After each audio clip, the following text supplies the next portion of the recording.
The ANC party is outraged by the recent announcement by the Energy and Petroleum Regulatory Authority increasing the maximum wholesale and retail petroleum prices in Kenya by nearly 15%. The increases in the fuel pump prices will ultimately lead to an increase in the cost of production and transportation for ordinary Kenyans and businesses. Kenyans in our villages and towns are in great distress. Many families do not know where the next meal will come from, and even when they get a meal, it is not enough to satisfy the household needs. Clearly, with increased prices of paraffin and other fuel, the situation is likely to get worse as prices of food soar. What the Ministry of Energy has always done is to pass the increased costs to the mwananchi and business community to their detriment, while guaranteeing higher profit margins for oil marketers. Changes in the computation of the applicable taxation regime have resulted in higher pump prices. In fact, taxes now comprise roughly 60%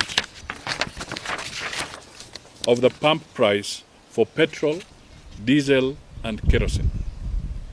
It is totally unacceptable. Our proposal: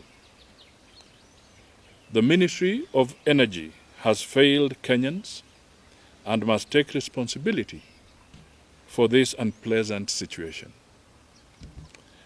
They should take cognizance of the fact that it is the ordinary citizen who bears the brunt of high petroleum prices. It is painful to imagine the plight of the widowed mother in Kibera, Kamkunji, or Mathare, who currently earns less than Kenya shillings 200 for washing clothes, or the small businessman in Changamwe, Nyeri, or Kisumu, whose soap-making business is being strangled because of the high electricity costs.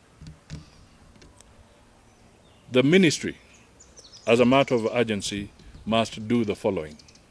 1. Revise the formula used in pricing fuel. 2. Review the tax regime on fuel products. A tax equivalent to 100% of pump price is unsustainable, punitive, and inflationary to the Kenyan people. The tax regime should also provide incentives for investments in clean and renewable energy. 3. Reform the electricity cost structure to include more transparency in the determination of costs and pricing and improve overall efficiency. On an encouraging note, the government should accelerate the review of the power purchase agreements that have been heavily skewed against Kenyans. 4. The ministry must review and reform our energy policy in consultation with stakeholders across the board so that the nation can leverage on their creativity and innovation. In conclusion, the above recommendations would enable our country to remove price distortions in the economy, enhance our competitiveness, and foster an increase in investments in the energy sector and the economy as a whole. The ministry should treat this matter with the urgency it deserves. In short, what I'm trying to emphasize here